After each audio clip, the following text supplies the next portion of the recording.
Hoopus. You've probably never seen me talk, but you've read my work. It's good to see you all. I'm here with Ed Isaacson with NBA Draft Blog.com. He's the owner as well as a contributor. You can find him on Twitter at NBA Draft Blog. Ed, why don't you tell us a little bit about yourself, who you are, what you do, and where you came from? Well, after sort of a long career in law, I decided that it was time to finally get involved in my dream, which is to work in basketball. 5 years ago, the site started as just sort of a place for me to hone my skills, and next thing I knew, there were actual people reading it, and then it just seemed to get bigger from there. I'm still a one-man operation. And, I have to split my time with the site, for that site and plus doing draft work for NBC. But it's still a lot of fun just sticking to my basics I started in the beginning, just giving detailed scouting reports on the players every year. Awesome. I had no idea you worked at NBC. We'll have to talk a little bit more about that later. Or contributed to NBC, I'm sorry. The NBA Draft Lottery is May 19th. The draft is June 25th. The Wolves obviously finished 16-66. They're the worst team in the NBA, a bunch of young talent on the rise, yada, yada, yada. They have a 25% chance at landing the number 1 pick, 21.5% chance at the number 2 spot, about an 18% shot at the number 3 pick, and then at worst, number 4 at 35.75%. Flip Saunders has said what you have to do is that you probably have to take the best player available. Paraphrasing, he has essentially said that teams in the past with one of these top 4 picks have made mistakes drafting to fill a need or a position player. Would you agree or disagree with that? Do you think he's got the right strategy going into the draft, or is he a little off base? Well, I mean, those are basically the two strategies that most people have each year. You're either going to look to fill a need, or the best player available. Now, ideally, the best player available strategy is the one you want to go with. The problem is, in this draft in particular, I think is when it's going to work that way, is after 1 and 2, after the top 2 guys, you have, probably 7 or 8 guys who are all at similar levels of talent. So which one of those is the best available? You're likely then going to go based on need. So I mean, no matter how he wants to put it, chances are, unless he's getting one of those top 2 picks, there's still going to be a need, decision made. I don't know exactly the T-Wolf situation yet, and what he wants to do, but my guess is that need will be considered in some way. Yeah, and when you go 16-66, it's hard for the best player available in any draft class to not fill some sort of need or be able to contribute positively right away. Well, let's just break into prospects. What I did, we'll have a little fun at first before we get into the seriousness. Lane Bashro has contributed at Canis Hoopus. He's big on statistics, great statistical mind, does things that I couldn't have even imagined doing, and he actually has created his own tool that you can find on lanebashro.com. And what I'm going to do is I'll name a prospect. I'll give you 4 or 3 player comparisons from Lane's model. He admits that some of the comparisons aren't very good. So if you hear a name that shocks you, don't laugh too hard or try to put too much thought into it. But we'll start with Karl Anthony Towns. Lane's comparisons, I have Tim Duncan, Greg Ostertag, Robin Lopez, and Zach Randolph. Any of those fit the bill, you think, or Well, here I think when you're using the statistical models to do this, the numbers are. I mean, you can have guys who put up similar numbers, be somewhat similar size, and be just very different players. Tim Duncan, I mean, I could see that down the road. Cool. I wouldn't be surprised. He might. Depends on how teams use him. I think Towns is a guy who, once he gets comfortable playing on the perimeter, will start doing that a lot more. I mean, he can end up being a stretch 4 for most of his career if things work out the way he wants to. Yeah, I wouldn't mind a Tim Duncan in Minnesota. I know Wolves fans probably wouldn't either. Some of the positives I have listed for him: shooting form, size. He's a better passer than people want to give him credit for. Great vision. He's really an all-around great player in every facet. I guess the question is, will he be able to mature into his body, develop more of an efficient back to the basket game where he gets a lot of his touches?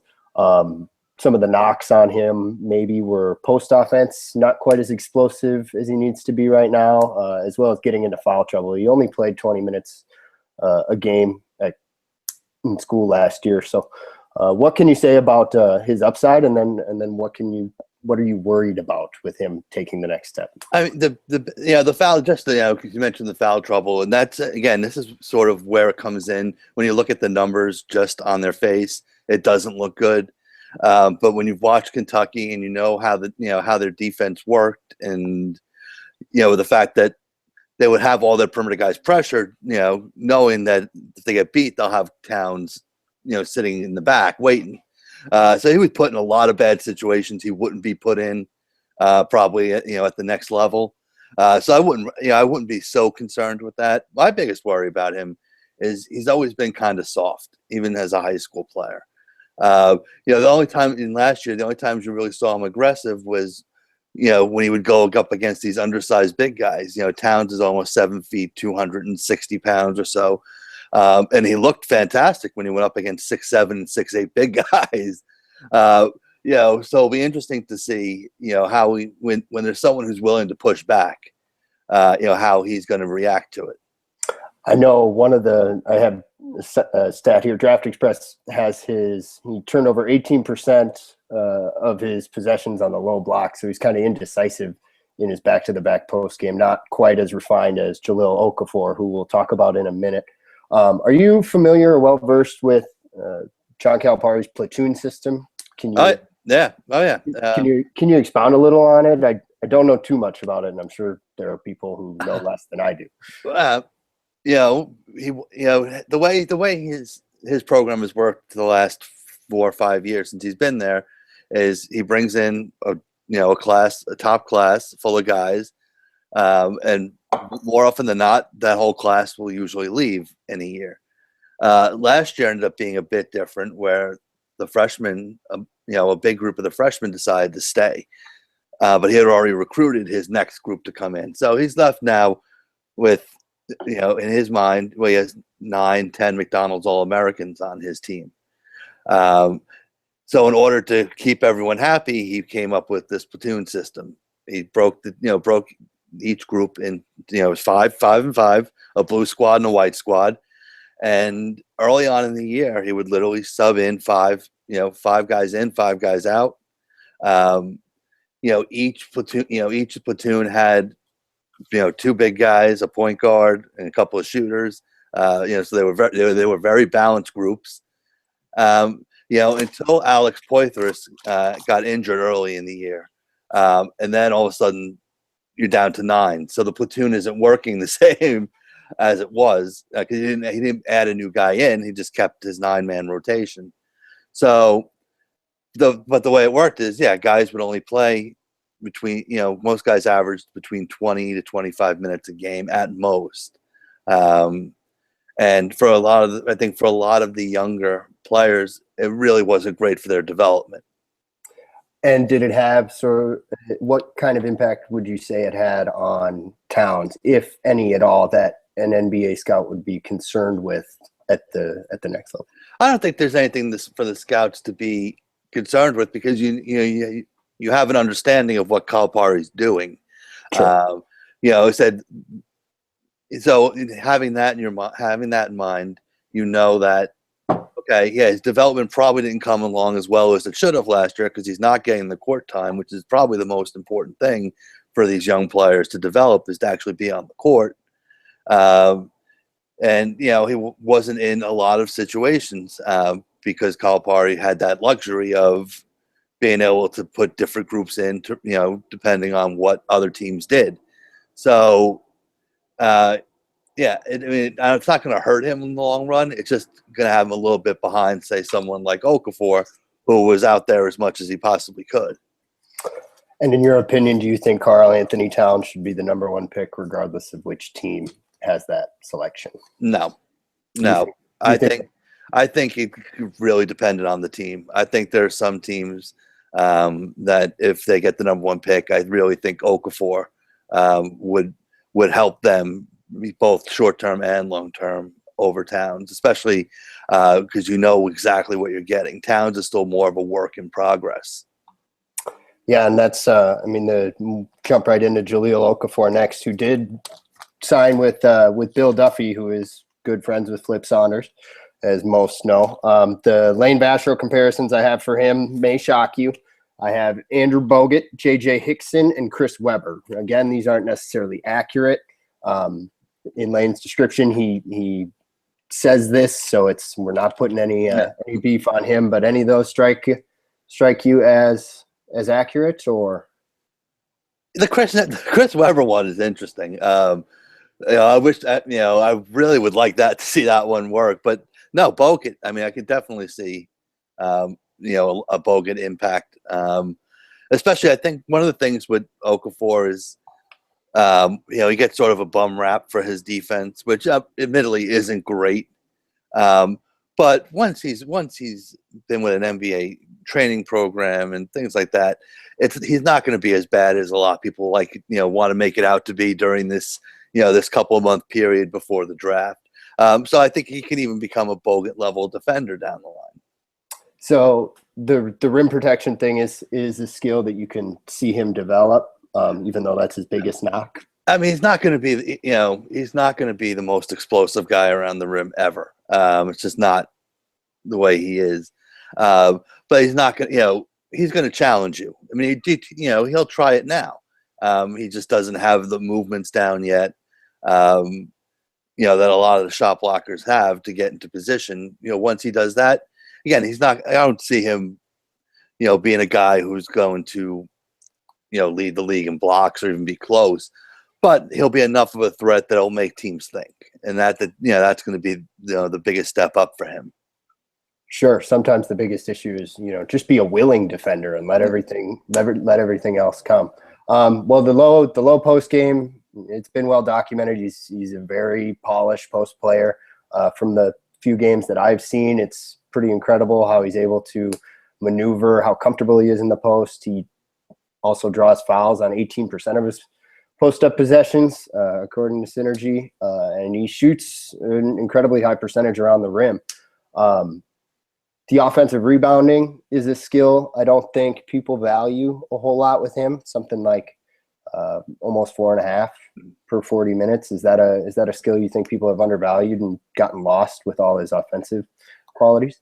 I think with guys at his size, it happens generally that you just sort of, are willing to push it off to the side a bit because at the college level, you're really not going up against a lot of similar guys. So a lot of these offensive rebounds will be, guys just sort of, missing a shot, getting their own rebound, putting it right back up again, while being surrounded by guys who are 6'7", 6'8". So yeah, I mean, I think I really think he will help a team, on the boards on both ends. But I wouldn't expect him to be great at it at the NBA level. We saw a lot of Andrew Wiggins this year, and there was a lot. He's got the second jump with the offensive rebound ability. Is Okafor's ability similar to that, or is it less of a second jump and more of what you said, just being bigger than everybody else on the court? And smart. I mean, he's a smart player. He has that sense that a lot of good rebounders have, that he has a good idea when that shot goes up where that rebound's going to be.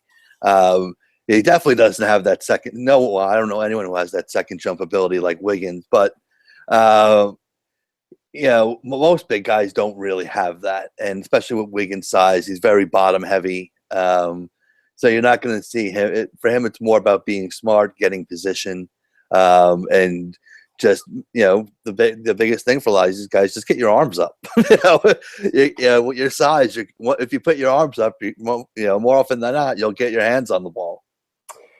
Well, I think the big question, and the one that people at the Canis Hoopus community wanted to discuss, is the evolving NBA. We see the 3-point trend. something that the Wolves aren't necessarily keeping up with. But has the post-up game become more of a 1B option? Is it still a 1A option? Are teams able to say, work through Okafor and go work through him in the post, work inside out in a sense, or is it becoming more of a complementary game? And do you think he can be effective with both of those at the next level? I definitely think if you have the right guy, it could still be your 1A option to run everything through him. Especially if you have the shooters on the perimeter who will love getting the space that a solid big guy can give you. Look at look at it in Sacramento with DeMarcus Cousins, the way he's been evolving over the last couple of years. There's a place where I think once they get the guys around him, the 1A option will still be to go through him, but they just need the guys to knock down the shots around him. And I think Okafor is a guy who, that down the line, once he gets a bit stronger and a little more polished with his movements, is going to be a guy too that you can run everything through him. He sees the court well. He can get the ball out quickly. He's not a big guy. If he doesn't have his move there right away, he's not going to drag things out. He'll get the ball. He'll keep the ball moving. Very mature with, so, you don't see a lot of big guys who, if they don't have the ball at the first spot, they'll get it right back out and reset in the post and look to do it again.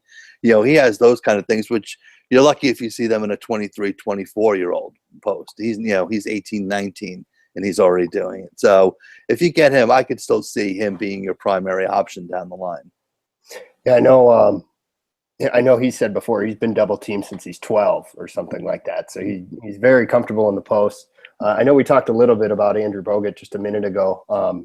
And, now that we've had a longer discussion on Okafor, it is kind of fun to see Golden State run their offense on the high posts with Bogut. And he sort of has, he'll have the ball, he'll have guys cutting around him, cutting to the hoop. And that would be a cool thing to see on the Wolves, provided they get some shooters, which they don't have very many of right now. What would be your biggest concern with Jahlil Okafor going to the Wolves or any other NBA team?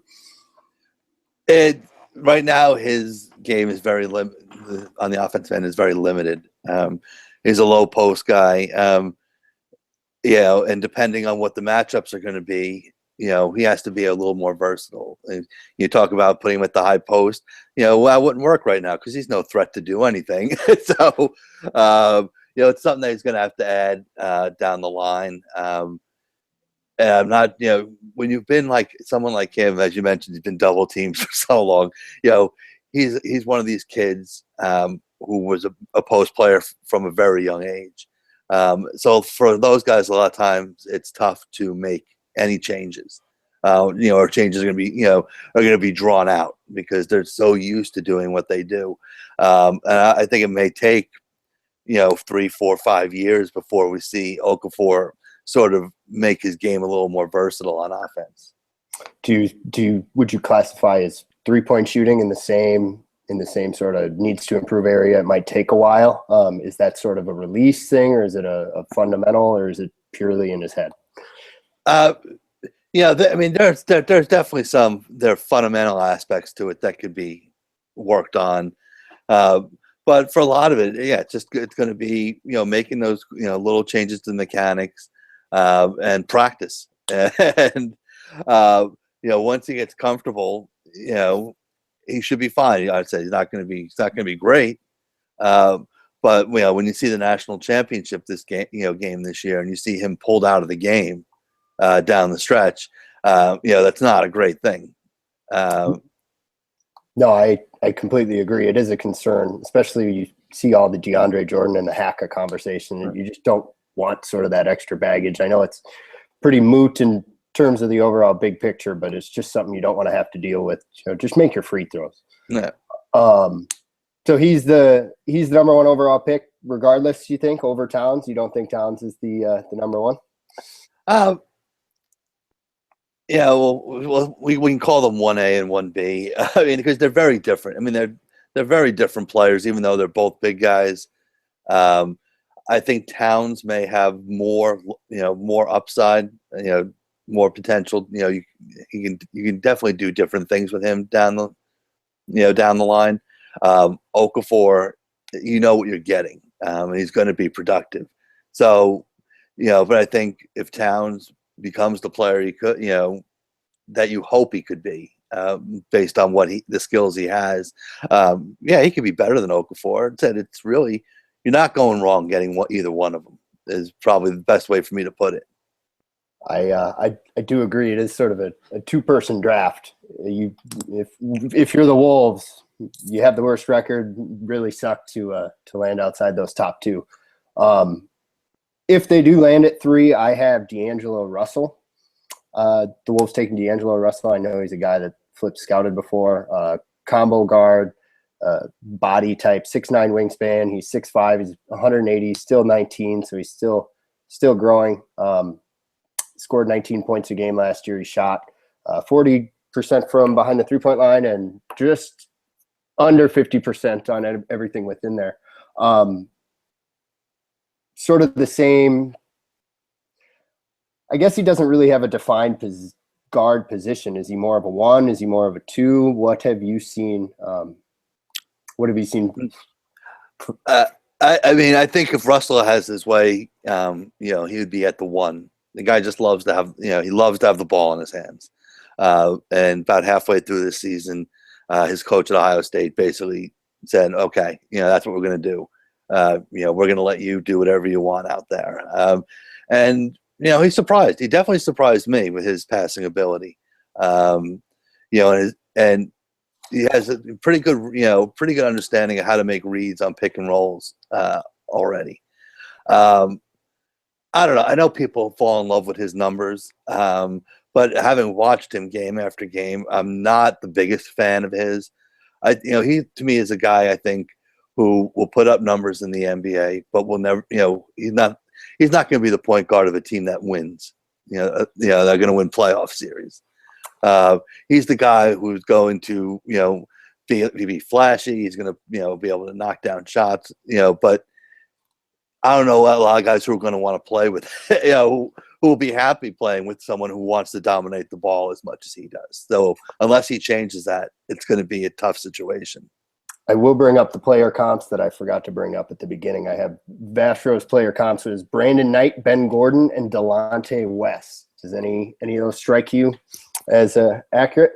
Brandon Knight's an interesting one. Brandon Knight, again, was one of these guys who you sort of saw at Kentucky. And, the thing when you have these guys at Kentucky, you don't really understand. They all buy into what Calipari's doing, and it's a different kind of system.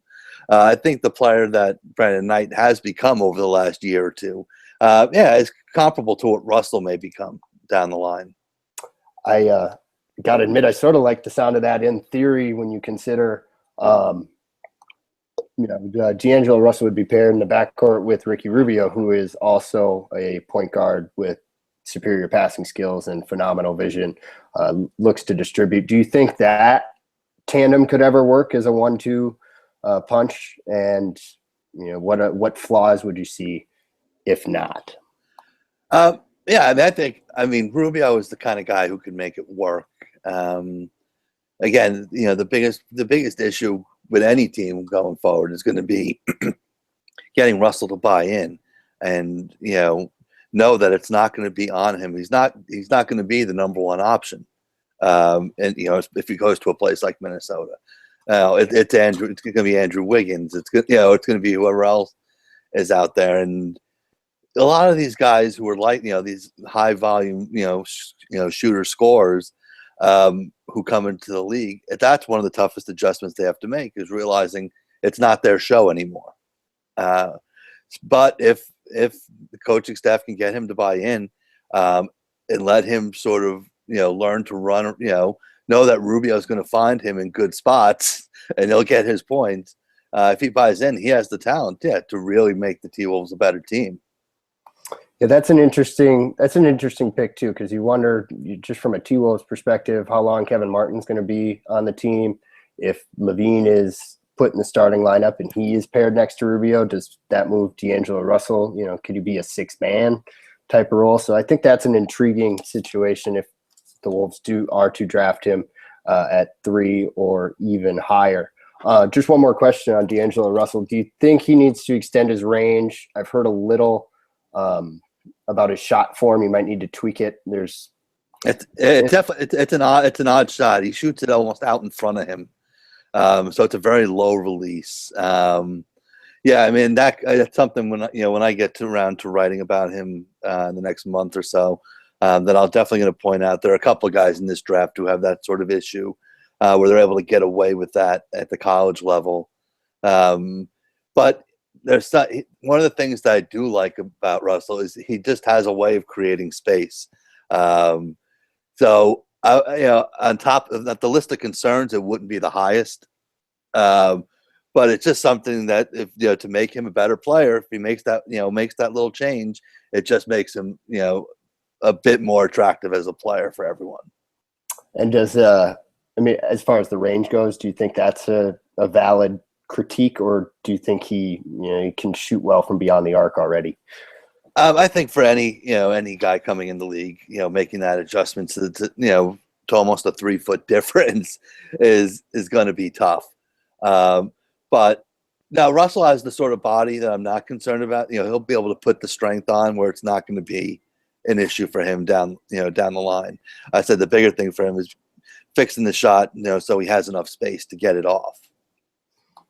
And I don't know if you were watching, people seeing this tomorrow are going to be thrown off, but Wizards Hawks earlier today, when you say creating space, I think Paul Pierce, the guy, he's not very fast anymore, not very mobile. He never really has been, but damn, that guy can make room for his own shot, and he can get a shot off.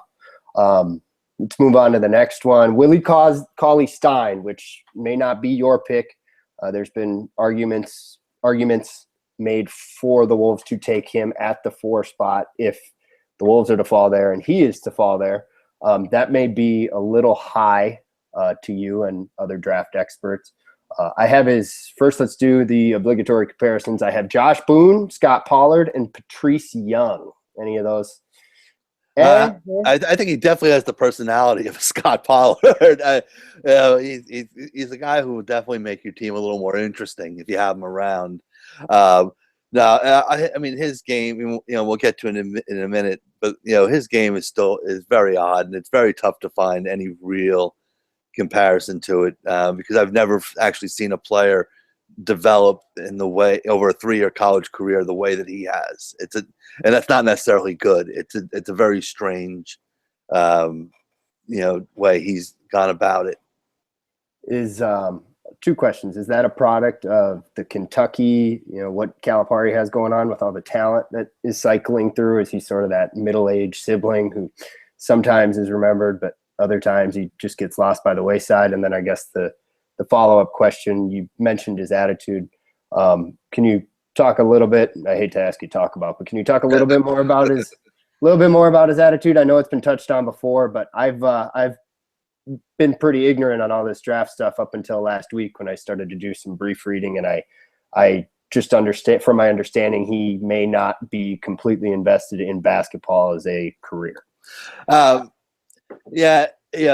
seems to be the way people want it. I don't think it's as cut and dry as that. I really, I sincerely believe that Cauley-Stein loves playing basketball, and he wants to be good at it. But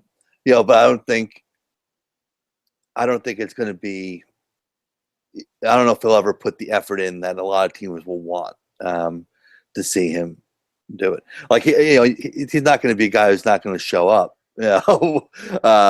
But he's not going to be the first guy in, last guy out kind of guy either. I think he enjoys more being part of a basketball team than he does wanting to be the best player that he can be. Do you think Kevin Garnett could have an impact on that, hypothetically? But I think it's not the kind of thing that can change in a year. I mean, how much longer? If they can find a way to keep Garnett for a couple of years to sort of tutor him, that'd be great. But yeah, I mean, it could definitely be. I mean, exposing any young guy to Garnett is going to help them. Cauley-Stein though may be a bit more immune than others would be. Just because there's something unique about going through that Kentucky system, and playing in that state with with the way that the players are treated down there. That sort of in a lot of ways they're treated like pros already, and so for a lot of them it's not as tough an adjustment to the NBA. But Cauley-Stein, I think, is one who, it's going to be shocking to him when things aren't. He's not as loved as he was in Kentucky over all this time. Just looking at his intangibles and his stats, his game is intriguing from on paper. What I was able to see was the NCAA tournament, and I did like what I saw in the NCAA tournament. On defense, he looks sound. Over his career, Kentucky had 3.5 blocks for every 36 minutes, nearly 2 steals for every 40 minutes. The offensive rebounding is something that strikes me.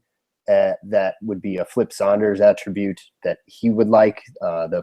His career, 4 offensive rebounds for every 40 minutes at Kentucky. So I think that's intriguing. The other intriguing thing with Cauley-Stein is, could he, in theory, become a dominant pick and roll player with somebody like Ricky Rubio or Zach LaVine, Andrew Wiggins as well. Let's see, where do I have it?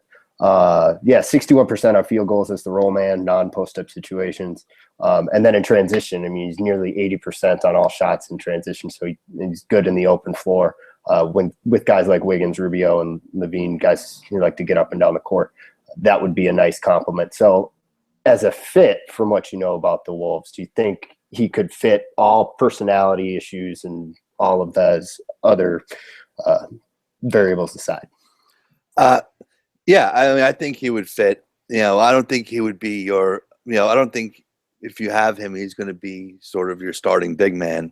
But I think he would be a good fit, and and if you play him, 20 minutes a game or so, I think he could really be great for a lot of teams, especially teams that like to run the floor. I've never seen a big man, maybe other than Tyler Zeller, who could run the floor like he did in college. And he was, that's where his offense was, which is the biggest concern I've had with Cauley-Stein is it's not so much that his offense is raw. It's the fact that he's a 3-year college guy and it's so raw.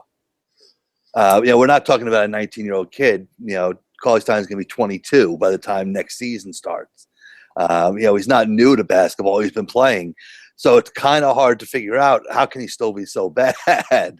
As an offensive player. This sounds like the Adrian Payne issue, if you're familiar. But even that, and Payne is light years ahead of Cauley-Stein, as an offensive player. Yep. So that's what's going to get people, teams, when they talk to him, we're going to have to try, get the answer out of him is, how does this happen? How have you not taken at least one significant step on that end of the floor over 3 years? And then if there happens to be a reasonable answer to it, then fine. But I want to know what it is.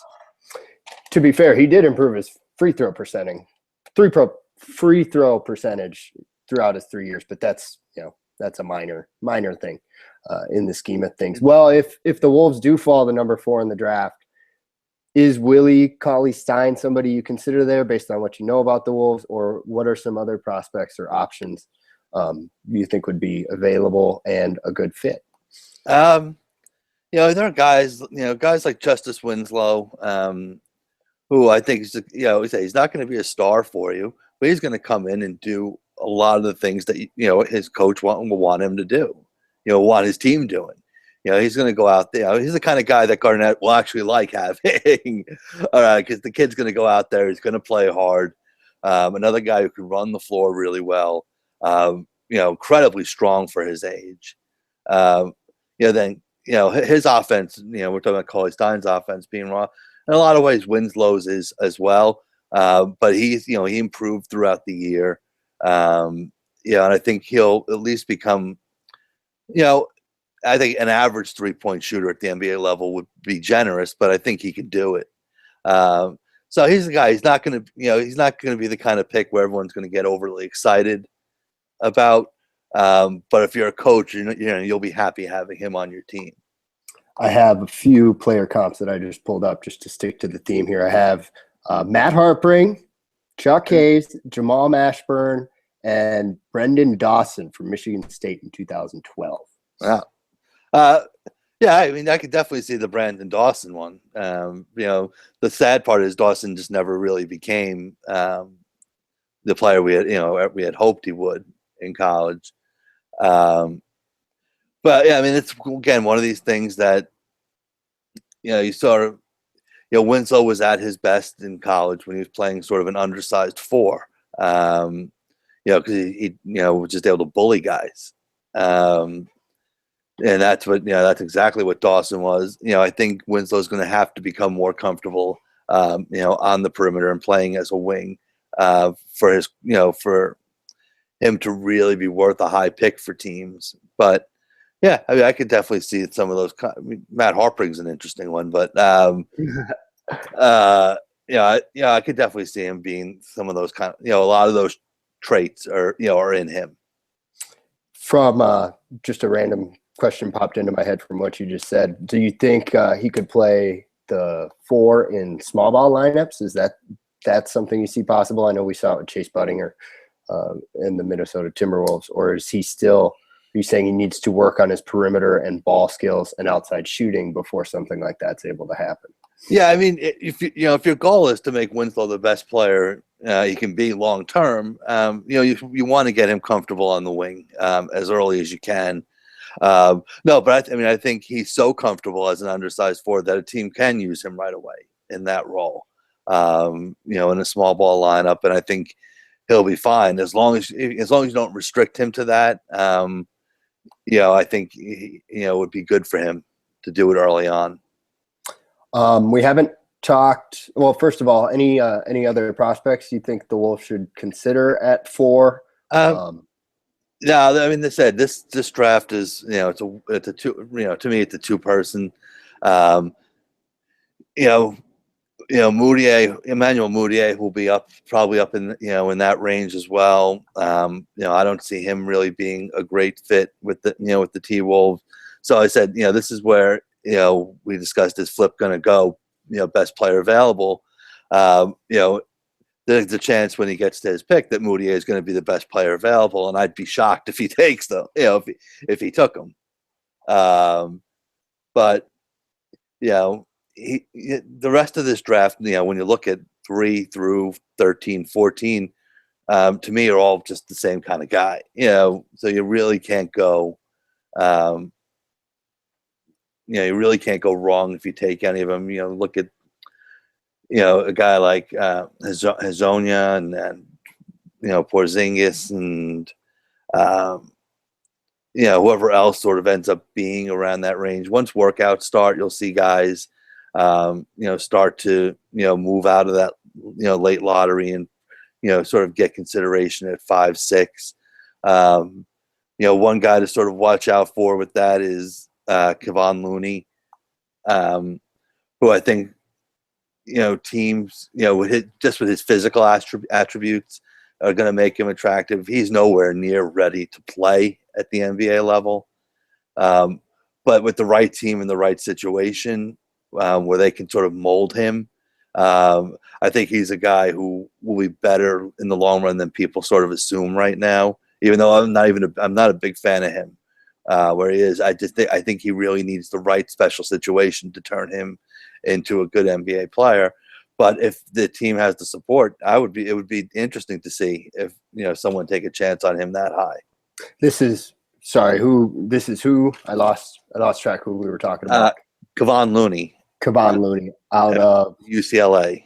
You see how I've kept oblivious to all the draft stuff. When you're the worst team in the league, it's probably not a good idea. Well, again, this has been awesome. I'm talking with Ed from NBADraftBlog.com. You can follow him on Twitter at NBA Draft Blog. The one last thing I will discuss begrudgingly, there's been discussion. You mentioned his name, Kristaps Porzingis, 7'1" power forward from Latvia. What can strengths, weaknesses? He's skinny, but he can shoot. I suppose the softness would be one of his caveats, especially for a team that needs rim protection. What can you tell us about him in a general sense, and where do you think he'll fall in the draft? Yeah, I mean, again, we're looking at this another one of this current trend in 7-footers who don't like playing in the post. He'd prefer to spend all day sitting on the perimeter shooting the ball. And he's good. I mean, he definitely can shoot. Defensively, he's not particularly quick for his size. I think you can probably turn him into a good rim protector down the line. But from what I've seen, I don't see a lot of the great instincts that great shot blockers have. I think a lot of every time I seem to watch him play, he just seems to sort of be coasting out there. Again, we're talking about a guy who seems like his physical attributes. But in terms of him being ready to be an NBA player anytime soon, I wouldn't be surprised if it didn't work out at all with him. That's a scary thought, because I know there have been murmurs that Flip has put in a little effort scouting him, a little more effort than people may want him to pursue, I guess, considering if the Wolves don't land one of the top 2 picks, that would be a disaster scenario, regardless of who they draft, in my opinion. Ed, thanks again for taking this time with us. Any final thoughts? Anything you want to tell the people? Already hit your platforms pretty hard. So again, that's at NBA Draft Blog, NBADraftBlog.com. I know it's on the Fansided Network. Tell Michael hello. Michael Dunlap and I go back farther than you may think. So it's just it's my favorite time of the year. So just looking forward to another. We have the lottery coming up. We have the combine coming up. So there's a lot going to be going on. A lot of opinions are going to change over the next 7 weeks. That might be a reason for us to do another show. So might have to follow up. Yeah, no, this is going to be the most important time for the teams and for these players. It's going to be a chance for teams to get to know them at a much different level. Again, check back in another month or so, and a lot of these guys may be viewed very differently after they've had some time to spend with the teams. So I wouldn't, best thing is not to reserve judgment a bit until we get closer in terms of how players may actually translate. Absolutely. Cool heads will prevail. I know the draft combine is a couple days. I have it written down, but it's a couple days before the draft. That's likely not going to change much, I don't believe. So maybe we'll have to do this again. And again, I really thank you for coming on, and we appreciate your time. Absolutely. Great talking to you.